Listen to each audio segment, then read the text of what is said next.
Assalamualaikum warahmatullahi wabarakatuh. Selamat datang kembali Bapak Ibu guru yang hebat di aksi nyata modul 1.4 tentang budaya positif. Bersama dengan saya, calon guru penggerak angkatan 5 dari Kabupaten Bojonegoro, fasilitator saya Bapak Idris SPDI, kemudian pengajar praktek saya Muhammad Zamsuri. Latar belakang dibuatkannya budaya positif karena selama ini murid tidak suka adanya peraturan, karena selama ini mereka melanggar peraturan sehingga akan mendapatkan hukuman. Tujuan aksi nyata ini yaitu menumbuhkan budaya positif serta membiasakan siswa hidup disiplin dan teratur di sekolah. Tolak ukur dari budaya positif ini adalah terbentuknya keyakinan kelas melalui kegiatan kesepakatan kelas yang dilakukan oleh guru kelas. Yang kedua, siswa mampu menerapkan dan menjalankan keyakinan kelas. Menghadap kepala sekolah untuk menjelaskan pentingnya budaya positif. Mengumpulkan rekan guru untuk melakukan penyebaran pemahaman materi tentang budaya positif. Berkolaborasi dan berkoordinasi dengan wali kelas untuk membuat keyakinan kelas. Memantau, merefleksi, dan mengevaluasi keyakinan yang telah dibuat. Dukungan yang dibutuhkan yaitu dukungan dari kepala sekolah, rekan guru, dan siswa, sarana dan prasarana di sekolah untuk kegiatan budaya positif. Nah, Bapak Ibu, ini adalah sebuah kegiatan yang dilakukan dalam penyebaran budaya positif di sekolah. Assalamualaikum warahmatullahi wabarakatuh. Ibu, Bapak, dan guru yang kami hormati, bersyukur kepada Allah Subhanahu wa Ta'ala pada kesempatan siang hari ini kita bisa berkumpul dalam rangka sosialisasi pemahaman pengamalan penerapan budaya positif oleh calon guru penggerak. Salawat dan salam mari kita berikan kepada junjungan kita Nabi Muhammad Shallallahu Alaihi Wasallam. Mudah-mudahan kita semua yang hadir di tempat ini telah mendapat syafaatnya, syafaat di dunia, lebih syafaat di yaumul kiamat besok. Amin. Ketiga kalinya saya di sini sebagai moderator pada kegiatan sosialisasi ini. Sebelum kegiatan kita awali, maka kita buka dengan bacaan basmalah. Bismillahirrahmanirrahim.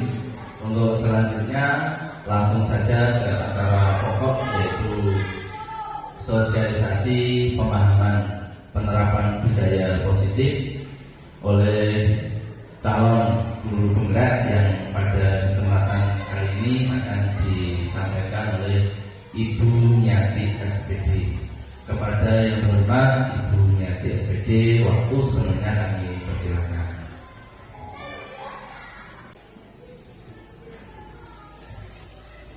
Terima kasih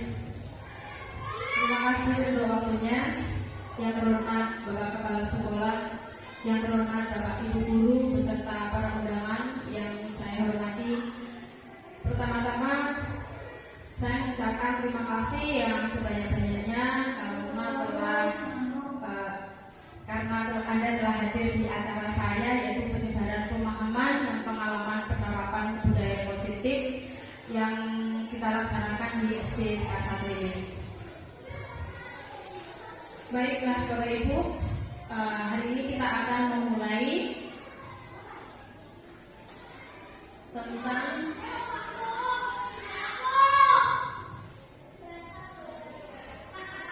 aksi nyata modul 1.4 tentang budaya positif. Aksi nyata modul 1.4 tentang budaya positif.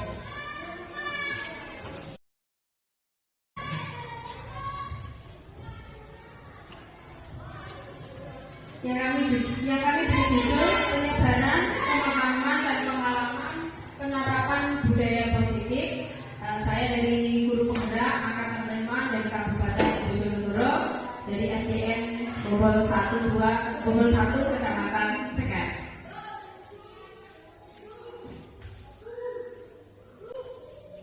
Selamat datang para guru hebat, mari belajar bersama dan berkolaborasi saling mendukung demi terwujudnya disiplin positif di sekolah kita.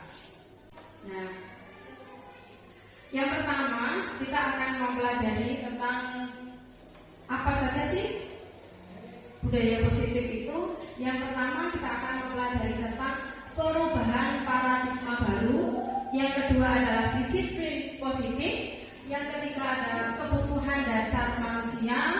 Yang keempat adalah motivasi perilaku manusia.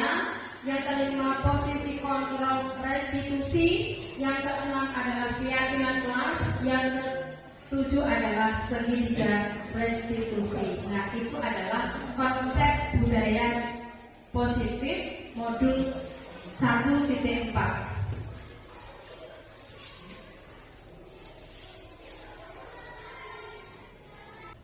Nah, yang pertama adalah perubahan paradigma baru. Apa itu? Yaitu pembelajaran dengan paradigma baru dirancang berdasarkan prinsip pembelajaran yang terdiferensi sehingga siswa belajar sesuai dengan kebutuhan dari tahap perkembangan untuk mewujudkan profil pelajar Pancasila. Nah, Bapak Ibu, kita kan sudah masuk di kurikulum Merdeka. Tentu berdasarkan dengan kurikulum P5, yaitu profil pelajar Pancasila. Apa itu profil pelajar Pancasila? Yaitu yang satu adalah beriman dan bertakwa kepada Tuhan Yang Maha Esa, kemudian berkebinekaan global, ketiga bergotong royong, kelima kreatif, kemudian kelima benar, kritis, dan mandiri. Ini adalah profil pelajar Pancasila. Tentu Bapak Ibu guru semua yang ada di sini sudah tahu ya, profil pelajar Pancasila itu ada 5. Kemudian yang selanjutnya adalah disiplin positif. Nah, disiplin positif itu adalah disiplin yang dimaknai sebagai kepatuhan, bukan disiplin sebagai hukuman. Kalau tidak melaksanakan suatu peraturan dia akan dihukum, itu tidak. Nah, sebagai pendidik, tujuan kita menciptakan anak-anak yang memiliki disiplin diri sehingga mereka bisa berperilaku kebajikan universal dan memiliki perilaku intrinsik bukan ekstrinsik. Ya, itu adalah makna dari berdisiplin sebagai kepatuhan. Nah, disiplin positif merupakan salah satu cara penerapan disiplin yang bertujuan untuk menumbuhkan kesadaran serta memberdayakan anak untuk melakukan sogokan, ancaman maupun hukuman. Jadi bukan menumbuhkan hal itu, tetapi dia menumbuhkan suatu keyakinan yang ada dalam dirinya. Jadi kita menghindari hal-hal yang negatif, termasuk biasanya itu disogok, diancam atau di hukuman itu. Menghindari hal-hal seperti itu. Kemudian, nah, kebutuhan dasar manusia. Yang pertama adalah bertahan hidup.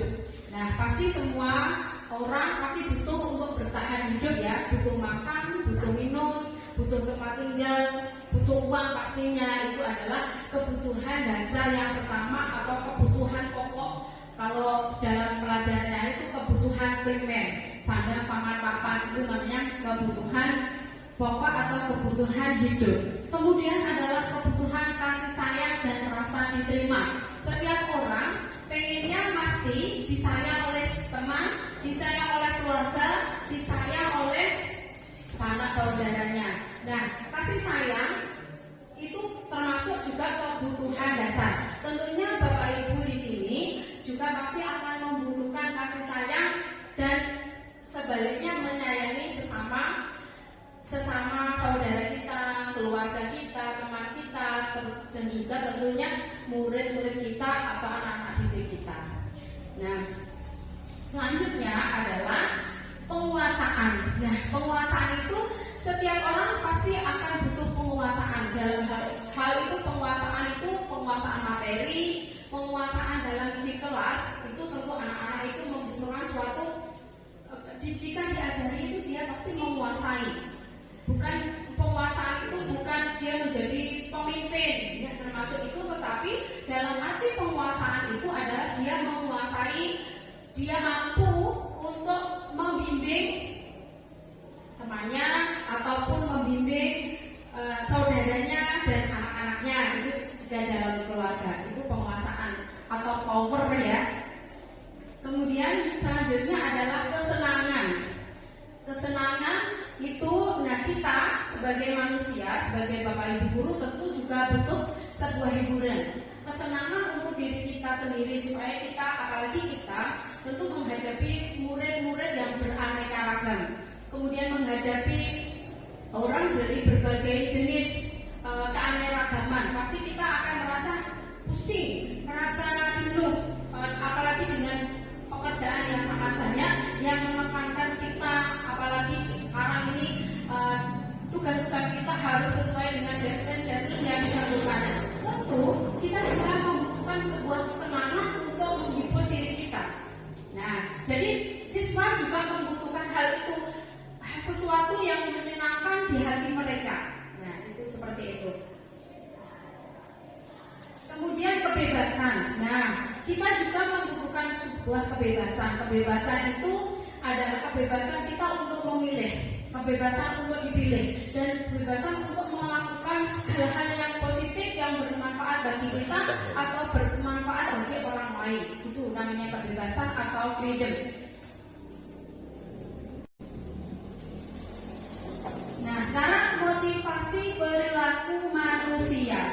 Motivasi itu merupakan dorongan yang timbul pada diri seseorang secara sadar atau tidak sadar untuk melakukan suatu tindakan dengan tujuan tertentu. Nah, yang pertama, menghindari ketidaknyamanan dan hukuman. Nah, contohnya murid melakukan disiplin diri karena ia takut dihukum. Ini merupakan adalah motivasi ekstrinsik.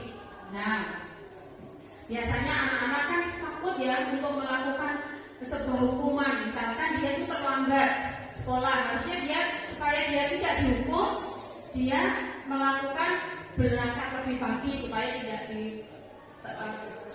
dihukum oleh gurunya. Yang kedua, mendapatkan imbalan atau penghargaan dari orang lain. Nah, murid melakukan disiplin diri karena ia ingin mendapatkan imbalan.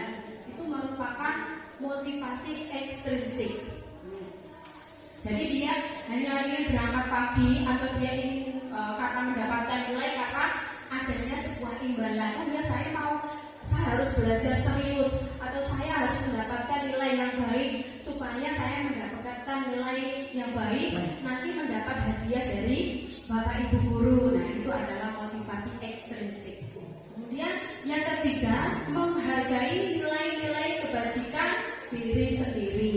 Misalnya, itu maksudnya murid melakukan disiplin diri karena sadar akan nilai kebajikan dirinya ini merupakan nilai intrinsik. Jadi dia sadar dari dirinya, saya berangkat pagi supaya nanti saya tidak terlambat dan saya tidak ketinggalan sebuah pelajaran dari Bapak Ibu guru. Nah, itu termasuk motivasi yang ada dalam dirinya, intrinsik. Jadi motivasi yang timbul dari dirinya sendiri, itu namanya nilai motivasi intrinsik. Nah, konsep disiplin dengan identitas gagal. Nah, bagaimana itu? Ya, satu dengan cara hukuman. Nah, hukuman menyedihkan, tidak nyaman. Bagaimana toh hukumannya itu? Karena menyedihkan dan tidak nyaman, murid menjadi takut, memaksa, murid kemudian menyembunyikan kesadarannya dan murid menjadi rendah diri. Nah, itu kadang kita, Bapak Ibu, kadang kita di sekolah itu tidak sadar ya, ini kita sudah melakukan sebuah hukuman terhadap siswa kita. Nah, akibatnya yaitu akhirnya murid itu menjadi anak yang takut, kemudian dia menyembunyikan dirinya, kemudian dia menjadi tidak nyaman, takut mau ngomong salah atau mau menjawab soal salah nanti kalau dihukum sama Bapak Ibu gurunya. Nah, itu termasuk disiplin yang gagal. Kemudian penghargaan itu adalah tidak efektif, kemudian merusak hubungan, mematikan kreativitas, menghukum dengan sistem ranking dan merampas hak untuk menghargai dirinya. Nah, jadi memberikan penghargaan atau hadiah-hadiah imbalan supaya dia termotivasi itu termasuk yang tidak efektif. Karena apa? Dia hanya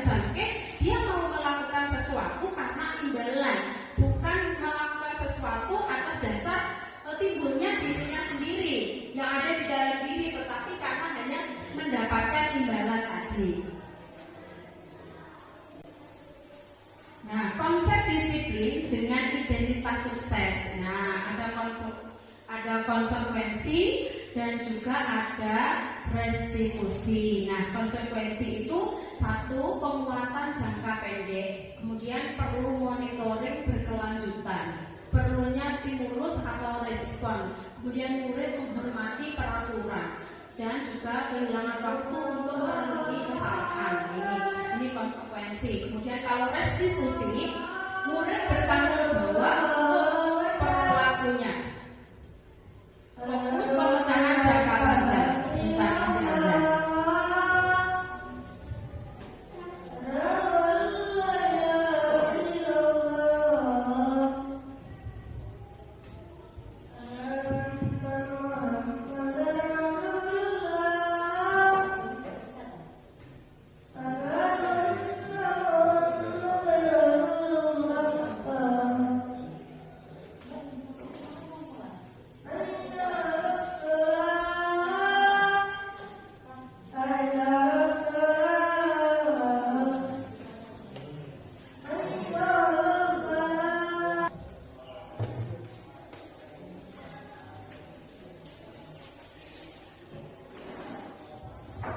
Baik Bapak Ibu Guru, saya akan melanjutkan lagi agar bagaimana sudah selesai.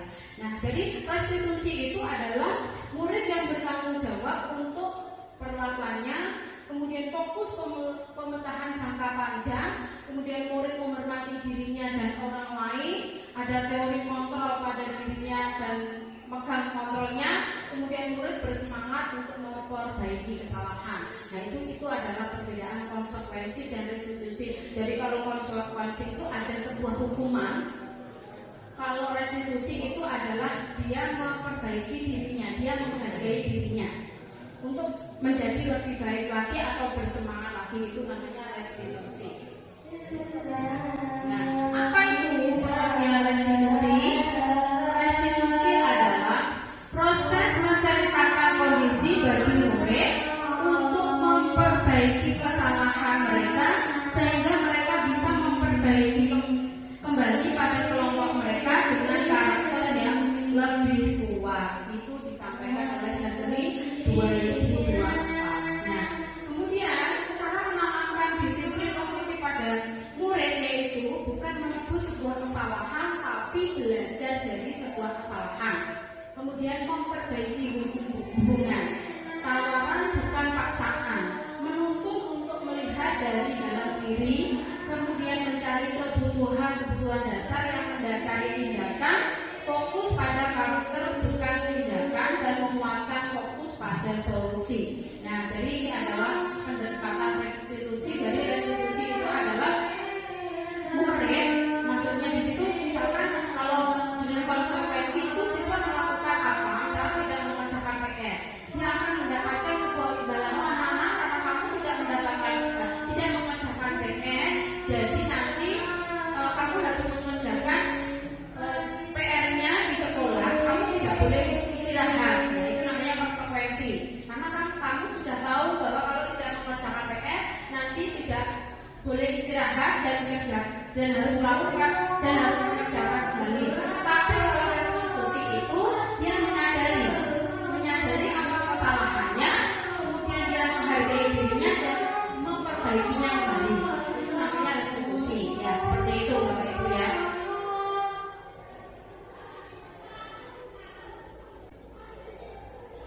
Nah, perbedaan di sini ada contoh kasus siswa tidak mengerjakan PR. Nah, di sini ada hukuman, ada konsekuensi, dan ada restitusi. Nah, di situ apa perbedaan dari ketiganya? Kalau dia menghukum tersebut dengan berdiri tidak mengerjakan PR ya. Jadi siswa tersebut tidak mengerjakan PR, dia berdiri di depan kelas. Nah, di depan. Kemudian siswa menjadi ketakutan. Itu kalau sebuah hukuman. Tapi kalau sebuah konsekuensi, guru memberikan konsekuensi apabila tidak mengerjakan PR, maka siswa akan mengerjakan PR-nya pada saat jam istirahat. Nah, itu sebuah hukuman. Nah, guru tegas dan siswa menghormati peraturan. Jadi kalau konsekuensi itu siswa dipaksa untuk mengerti, siswa dipaksa untuk menghormati sebuah peraturan. Itu konsekuensi. Nah, jika restitusi, guru menanyakan keyakinan kelas dirinya dan membantu guru terbuka dan siswa menghormati dirinya dan orang lain. Maksudnya begini Bapak Ibu. Jadi ada siswa yang tidak mengikuti tidak mengerjakan PR tadi. Ditanyakan kalau seperti itu ya, ditanya kenapa tidak mengerjakan PR nak, misalkan begitu. Dia akan menjawab iya Bu saya lupa. Ditanyakan kembali kenapa bisa lupa? Oh, tadi malam dia main game. Akhirnya tidurnya kemalaman sehingga pagi dia lupa mengerjakan PR. Nah, apabila dia mengerjakan maksudnya apabila dia mengerjakannya baru sekali itu kan dimaklumi. Ya, dimaklumi dan gurunya tahu alasannya seperti ini. Nah, kemudian guru lain kali jangan main game lagi. Besok harus diingat dulu PR-nya apa seperti itu. Nah, kamu tahu kan, kamu menghargai diri kamu sendiri nggak? Atau menghargai guru nggak? Kalau iya pasti jawab mereka iya Bu. Nah, seperti itu. Itu adalah restitusi.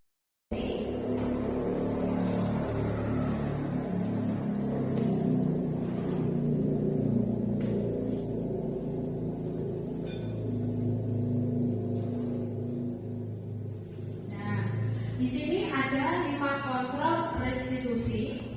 Ada 5 ya. 1 dia adalah sebagai guru penghukum. Kemudian yang kedua adalah pembuat rasa bersalah. Guru adalah sebagai teman. Guru adalah sebagai pemantau dan guru adalah sebagai manajer. Nah, di situ adalah posisi kontrol restitusi kita sebagai guru. Ada guru penghukum. Jadi siswa setiap melakukan sebuah kesalahan pasti ada hukumannya. Seperti tidak mengerjakan PR, dia mendapatkan hukuman berdiri di depan kelas. Itu namanya dia siswa guru penghukum. Kemudian guru pembuat rasa bersalah.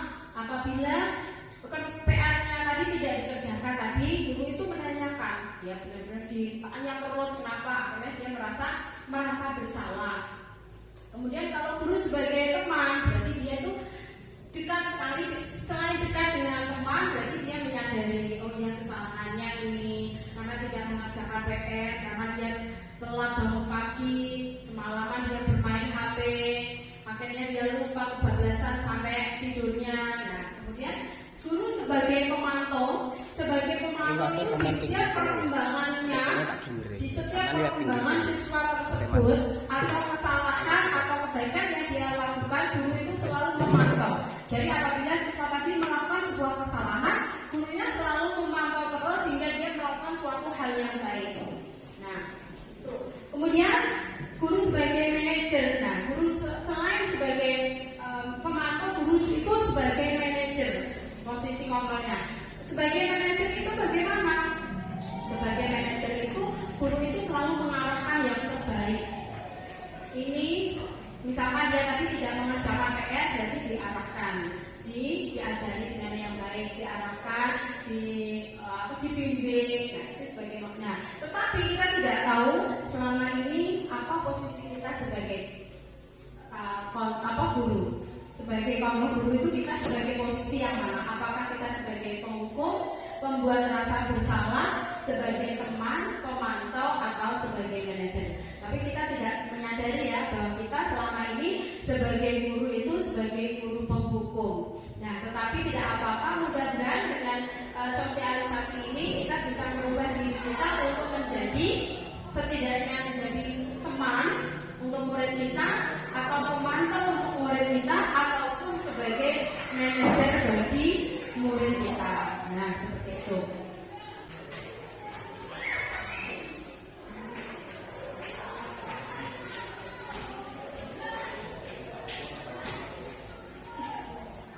Nah, ini adalah contoh. Ngetiknya dibuatkan karena gurunya dari kejadian lain. Contoh penerapan 5 posisi kontrol. Ini adalah kasus siswa yang terlambat. Nah, di kasus 1 itu adalah penghukum. Nah, siswa harus mematuhi aturan sekolah, kemudian berdiri di depan kelas apabila dia tidak mematuhi peraturannya. Kemudian kalau membuat rasa bersalah, kita beberapa kali guru pulang. Saya beberapa kali bu guru bilang, nggak boleh terlambat. Bu guru kecewa sekali sama kamu. Nah, itu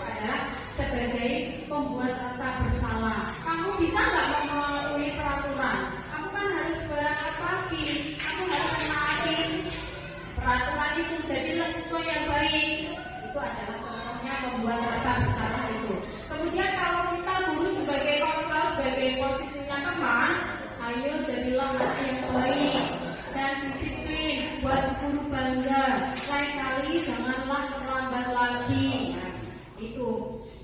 Nah, itu adalah guru kita sebagai teman. Nah, kemudian kalau sebagai pemantau, kamu sudah melanggar ya, tentu saja kamu tahu apa konsekuensinya. Nah, ini. Nah, kemudian kalau sebagai manajer, apa kamu tahu kesalahanmu? Kira-kira bagaimana akan memperbaikinya? Nah, jadi kalau kita sebagai posisinya sebagai manajer itu akan menanyakan apa kesalahannya, kemudian kira-kira kamu bisa nggak memperbaikinya, kemudian menjadi yang lebih baik lagi, bisa apa tidak? Nah, itu. Nah, kira-kira pasti kita pernah menjadi posisi kontrol yang menghukum atau membuat rasa bersalah teman, pemantau atau manajer, itu pasti kita pernah. Cuma kadang kita itu tidak menyadari. Bapak Ibu pasti tidak menyadari kalau selama ini kita adalah guru sebagai guru penghukum. Tetapi dalam kurikulum Merdeka saat ini kita harus menghindari sebagai guru yang menghukum. Tetapi kita harus menjadi guru pemantau atau manajer. Kenapa? Karena dalam kurikulum Merdeka itu kita harus menggali minat dan bakat siswa dari kodrat alam dan kodrat zamannya. Kodrat alam itu apa? Kodrat alam itu adalah kodrat yang ada di dalam dirinya, yang sudah ada nancap di dalam lingkungannya. Namanya kodrat alam. Kemudian kalau kodrat zamannya, kita menuntut atau mengajarkan siswa itu sesuai dengan posisi zamannya sekarang. Yaitu kita harus mengenali teknologi. Kita tidak bisa mengelak yang adanya teknologi, tetapi kita harus mampu memfilter teknologi itu dan informasi-informasi yang berkembang. Kita bisa memfilternya, kemudian kita bisa mengambil hal yang baik supaya anak-anak didik kita tidak terpengaruh oleh perkembangan zaman yang saat ini sedang marak ya. Tentunya budaya-budaya internasional yang tidak sesuai dengan budaya kita. Gitu. Nah, keyakinan kelas, ya Allah, keyakinan kelas. Mengapa keyakinan kelas tidak peraturan kelas saja? Nah, pasti ada. Jadi keyakinan kelas dan peraturan kelas itu berbeda ya, Pak Ibu. Mengapa kita memiliki peraturan tentang penggunaan helm? Jadi perbedaannya itu pada saat mengendarai kendaraan roda 2 atau motor. Kemudian yang ketiga, mengapa kita tidak memiliki peraturan tentang penggunaan masker dan mencuci tangan setiap hari? Jadi begini Bapak Ibu, perbedaan keyakinan kelas dan peraturan kelas itu jadi gini. Kalau peraturan itu kan dibuat secara tertulis, kalau keyakinan itu kan mengalir begitu saja. Jadi kalau peraturan kelas itu tadi, misalkan penggunaan helm misalkan itu ya. Penggunaan helm itu kan sudah diatur oleh kepolisian. Nah, tetapi keyakinan kita harus memakai helm supaya menghindari kecelakaan dan melindungi otak kita atau raga kita. Nah, jadi sebuah peraturan tetapi juga sudah terikat dengan sebuah keyakinan. Nah, itu. Kemudian yang kedua adalah mengapa memiliki peraturan tentang penggunaan masker dan mencuci tangan pada setiap saat. Jadi kalau penggunaan masker itu kan tentu tahu itu adalah suatu peraturan dari Kementerian Kesehatan. Tetapi keyakinan kitanya bahwa kalau kita memakai masker kita akan menghindari virus atau bakteri yang akan masuk ke dalam tubuh kita. Jadi ada sebuah peraturan tetapi juga terikat dengan sebuah keyakinan kita. Gitu Bapak Ibu.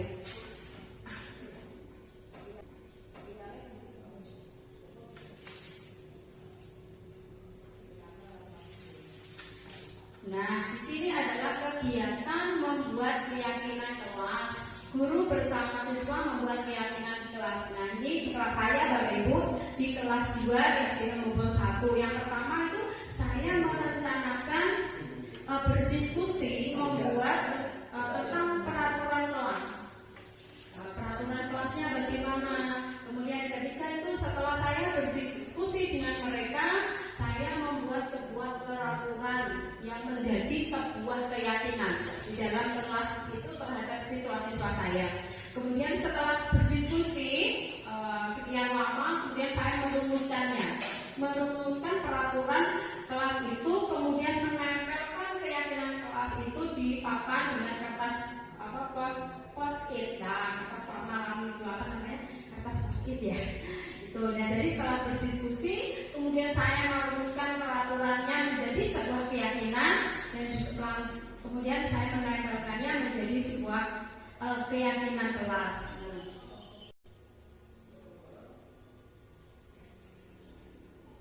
Nah, di sini adalah sebuah keyakinan kelas 2, SPN Bobol 1 tentang disiplin waktu.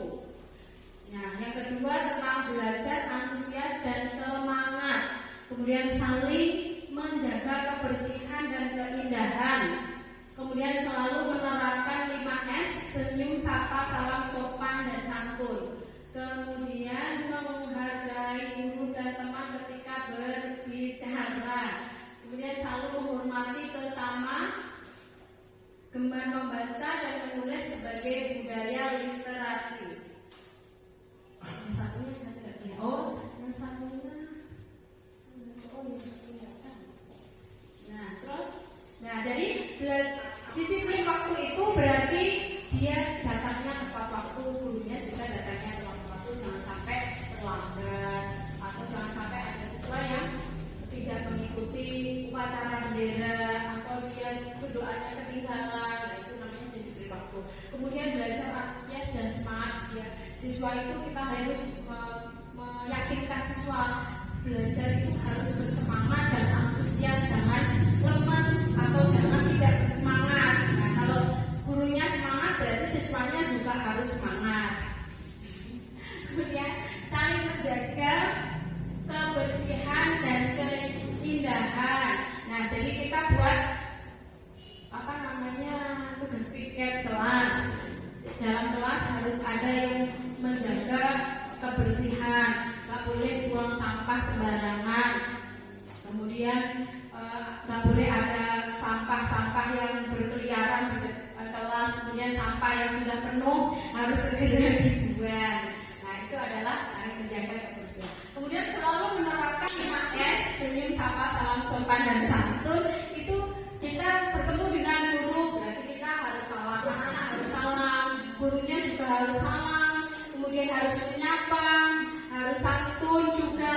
Nah, nggak boleh lihat guru atau melihat temannya itu mencucu atau sedang marah atau sedang mungkin di hatinya kurang enak atau kurang nyaman, itu kemudian dilampiaskan kepada gurunya atau teman-temannya. Nah, itu kalau bisa jangan. Nah, kemudian menghargai guru dan teman ketika berbicara. Nah, jadi siswa itu harus bisa menghargai atau menghormati ketika gurunya sedang berbicara atau menerapkan sebuah pelajaran atau temannya sedang berpendapat. Kita menghargai orang yang berbicara tersebut dengan cara diam, menyimak atau memperhatikan apa yang disampaikan oleh Bapak Ibu guru ataupun teman-temannya tersebut. Kemudian selalu menghormati sesama. Nah, jadi bersama dengan teman-temannya harus menghormati temannya, baik itu yang mereka sempurna atau tidak sempurna, atau dia memiliki sedang sakit atau sedang mungkin mohon maaf agak kurang beruntung, mungkin cacat apa, itu nggak boleh dibully. Apalagi sekarang itu marah ya Bapak Ibu, di sekolah itu ada bulian atau perundungan sehingga anak-anak itu menjadi minder, anak-anak itu akhirnya menjadi malu, tidak percaya diri karena sering dibully oleh teman-temannya. Karena ada sebuah kasus itu dibully oleh temannya, akhirnya dia tidak mau sekolah lagi, tidak mau, intinya pokoknya sekolah ya, kalau dia sekolah ya hanya sekolah karena dia takut. Kemudian uangnya disita, uang jajannya disita. Nah, seperti itu. Itu kan tidak menghormati sesama ya. Kemudian keyakinan kelas kembali yaitu gemar membaca dan menulis sebagai budaya literasi ya. Jadi anak-anak itu juga harus dibiasakan untuk menulis, membaca ketika ketika pada saat istirahat, atau kalau menurut saya itu kebetulan dia membacanya pada saat sebelum pelajaran dimulai. Jadi dia ketika mau pelajaran dia disuruh menceritakan, saya suruh menceritakan apa bacaan yang sudah kamu baca, kemudian ceritanya itu bagaimana. Nah, gitu kan. Nah, bagaimana pembentukan keyakinan kelas tadi? Nah, kita pembentukan keyakinan kelas tadi yaitu lebih abstrak dari peraturan, jadi dia tidak kelihatan. Kemudian sedikit saja agar mudah diingat, nggak boleh kalimatnya nggak boleh panjang-panjang ya Bapak Ibu. Kemudian berupa pernyataan yang universal, jadi umum, kata-kata perintahnya itu umum. Kemudian dibuat dalam bentuk positif, kemudian sesuai dengan kondisi kelas dan semua warga kelas dilibatkan. Jadi kalau membuat sebuah keyakinan kelas itu semua warganya harus tahu. Selain di kelas juga semua warga sekolah itu kalau bisa dia tahu. Jadi pada saat nanti gurunya tidak ada atau guru yang lain itu tahu bahwa di kelas itu memiliki peraturan, dia harus disiplin. Nah, dia harus membaca sebelum pelajaran dimulai. Nah, itu sebuah keyakinan. Jadi apabila dilakukan tentu akan menjadi lebih baik. Nah, kalau guru yang lain tidak dilibatkan, tentu nanti tidak tahu. Nah, jadi semua harus dilibatkan kelas maupun sekolah.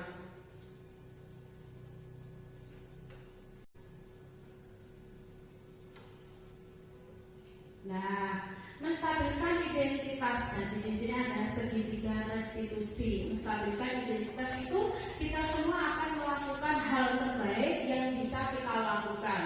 Validasi tindakan yang salah, semua berperilaku memiliki alasan. Kemudian menanyakan keyakinan. Kita semua memiliki motivasi yang internal. Jadi di sini ada segitiga restitusi. Nah, tentunya apa kamu tentu perlu punya alasan mengapa melakukan hal itu. Nah, itu kemudian keyakinan kelas apa yang telah kita sepakati.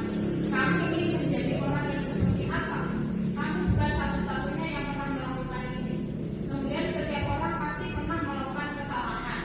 Nah, adakah cara yang lebih efektif untuk melakukan hal yang kamu butuhkan?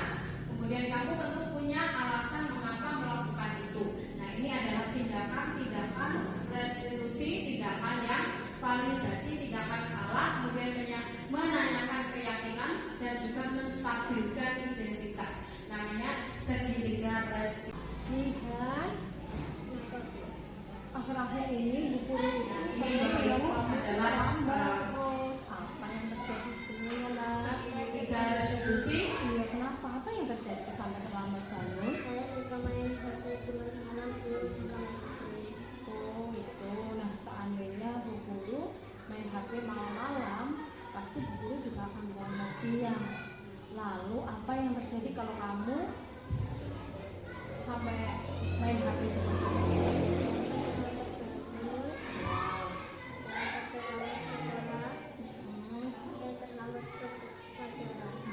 Iya, nah, tapi sebenarnya kamu tidak ingin kan terlambat sekolah? Nah, sebenarnya Nihan kan anak baik, pasti Nihan akan disiplin kan berangkat sekolah. Nah, apakah itu sudah sesuai tindakanmu itu? Apakah sudah sesuai dengan keyakinan kelasmu, Nihan? Nah, bagaimana prinsip keyakinan kelasmu? Kalau kan tidak terlambat bangun pagi, tidak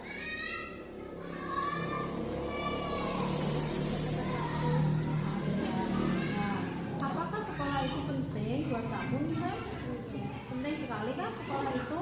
Nah kalau begitu besok mulai perbaiki lagi ya kan? Mau nggak kira-kira nih kan? Siap nih kan? Silahkan. Lihat,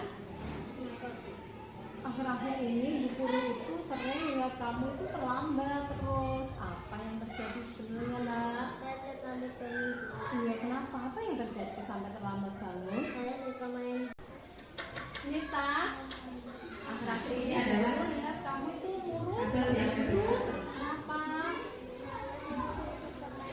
Kenapa bisa bisa diajak apa yang terjadi. Terus sebenarnya kamu itu belajar apa tidak? Belajar kelompok sama teman-teman. Seandainya bu guru yang dibutuhkan pasti akan melakukan hal yang sama kan, sedih juga. Lalu pada saat itu apa yang kamu lakukan terhadap teman-teman? Teriak-teriak. Ya, terus bu guru tahu kamu melakukannya itu karena marah kan, kesel kan? Ya wajarlah kalau kamu membela diri. Untung hanya berteriak di kelas. Kamu sangat baik sebenarnya Nita. Kamu tidak ingin melakukannya kan? Ya. Untung hanya teriak-teriak. Seandainya kamu melakukan hal yang lain bagaimana? Terus tindakanmu apakah sudah sesuai dengan keyakinan kelasmu? Nah, jadi apa prinsip dari keyakinan kelasmu? Jelas sekali. Nah, apakah orang lain itu penting buat kamu kita? Penting sekali. Nah, setelah itu bagaimana selanjutnya? Apa yang harus kamu lakukan?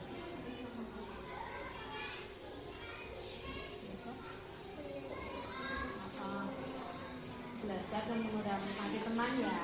Nah, baiklah kalau begitu, ayo kita mari bersama-sama melakukan hal yang baik, menghormati orang lain dan selalu belajar ya kita ya. Baiklah, terima kasih ya. Belajar serius ya. Nita.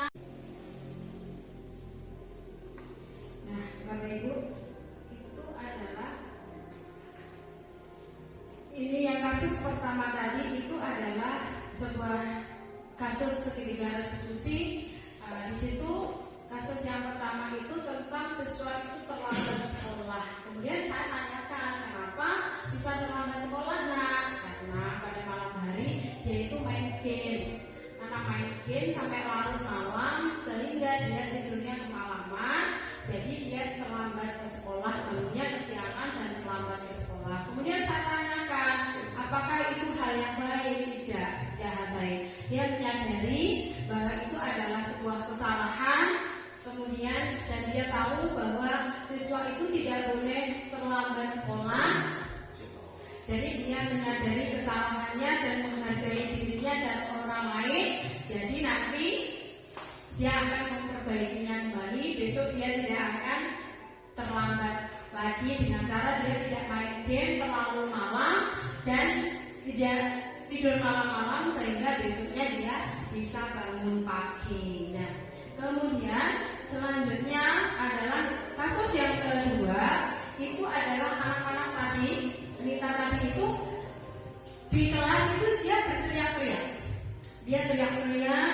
Kemudian saya tanyakan kenapa berteriak-teriak. Nah, ternyata dia itu dibully sama temannya, dihina. Oh, kamu tidak belajar kelompok Nita, kamu tidak mengerjakan PR. Nah, kemudian saya tanyakan kenapa seperti itu. Nah, alasannya dia itu memang sudah mengerjakan PR, dia belajar di rumah, tetapi dia sebenarnya juga belajar kelompok, tapi hanya sekali. Nah, akhirnya teman-teman itu memarahinya dan dia marah-marah dengan cara berteriak-teriak, bentak-bentak temannya. Nah, saya tanyakan apakah itu sudah menjadi keyakinan kelasmu di kelas? Tidak, Bu. Dia menyatakan tidak, bukan sebuah keyakinan kelasmu. Terus kemudian apakah kamu melakukan hal itu atas kenapa? Jadi dia jengkel. Kenapa kok selalu dibully sama temannya, dihina? Padahal dia sudah mengerjakan PR dan juga pernah melakukan belajar kelompok. Kemudian setelah itu saya tanyakan keyakinan kelasnya bahwa keyakinan kelas itu dia harus menghargai dan menghormati orang lain, belajar dengan semangat. Nah, dia sudah menjawab dan dia tahu peraturan kelasnya. Kemudian dia akan memperbaikinya lagi. Nah, itu adalah contoh kita melakukan penerapan segitiga restitusi. Nah, jadi Bapak Ibu guru, apabila kita memiliki siswa yang model seperti itu, dia melakukan sebuah kesalahan, kita tidak menghukumnya, tetapi kita menanyakan keyakinan kelasnya atau peraturan kelasnya, atau kita menanyakan alasannya itu apa. Jadi kita tidak terus menghukum anak didik kita sehingga dia itu menjadi ketakutan, dia akhirnya trauma, kemudian dia tidak percaya diri. Nah, yang paling baik itu kita menanyakan, pasti siswa itu kenapa bisa terlambat, pasti punya alasan yang konkret, alasan yang jelas kenapa dia terlambat. Dan kita tahu bahwa sebenarnya dia melakukan itu bukan atas dasar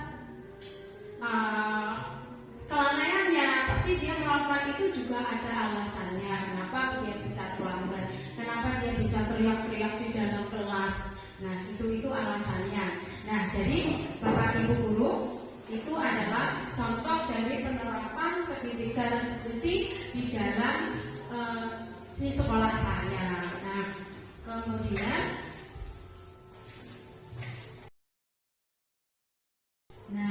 dalam penerapannya program disiplin positif, hendaknya guru memiliki standar kepribadian profesional, sosial yang baik, di mana guru mampu berefleksi pada posisi kontrolnya saat ini. Bagaimana perjalanan dirinya sebagai seorang guru amok atau posisi manajer, dan menuntut murid menjadi insan yang mandiri, merdeka dan bertanggung jawab.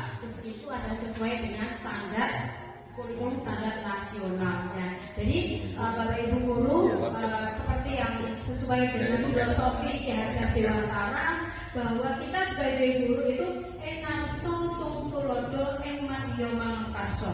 Maksudnya adalah di depan itu kita menjadi suri tauladan, di tengah itu kita sebagai guru sebagai penyemangat, dan di belakang guru sebagai contoh. Nah, jadi Bapak Ibu guru, kita sebagai guru itu kita harus bisa melakukan hal seperti itu. Supaya apa? Kita bisa menuntut anak didik kita sesuai dengan kodrat alam dan kodrat zamannya. Apalagi di kurikulum Merdeka itu kita tahu tentang 5P, beriman dan bertakwa kepada Tuhan Yang Maha Esa, bergotong royong, bernalar kritis, berpikir kritis. Kemudian apa Bapak Ibu? Ada 5P itu, bergotong royong, bernalar kritis, dan lupa. Baiklah.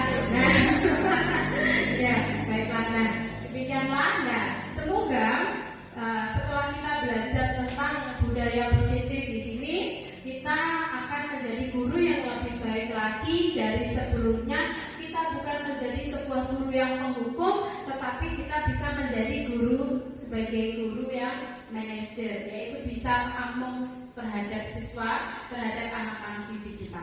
Nah, semoga dari sesi belajar kita, sesi belajar hari ini kita membawa manfaat sepanjang hayat, sehingga dapat mewujudkan pelajar profil Pancasila. Salam Merdeka Belajar. Nah, terima kasih untuk waktunya. Nah, semoga kita menjadi guru yang hebat biar Indonesia maju. Nah, baiklah Bapak Ibu guru, mungkin di sini ada pertanyaan, monggo disilahkan. Monggo, Pak Lukman.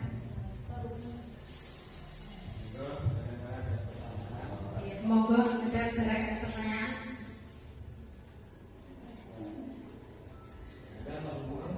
Belum.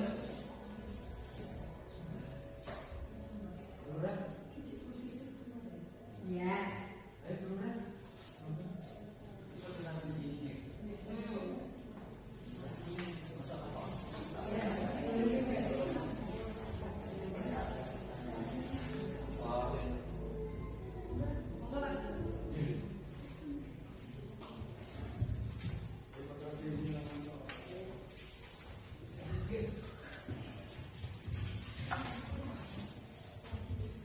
Assalamualaikum warahmatullahi wabarakatuh.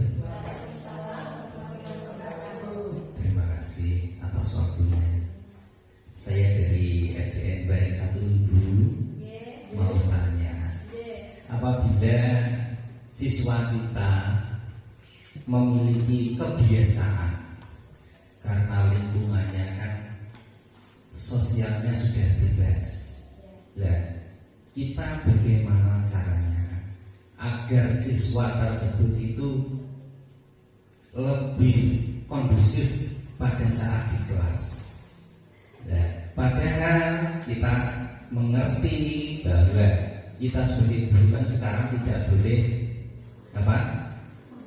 menghukum anak secara fisik. Nah, bagaimana caranya?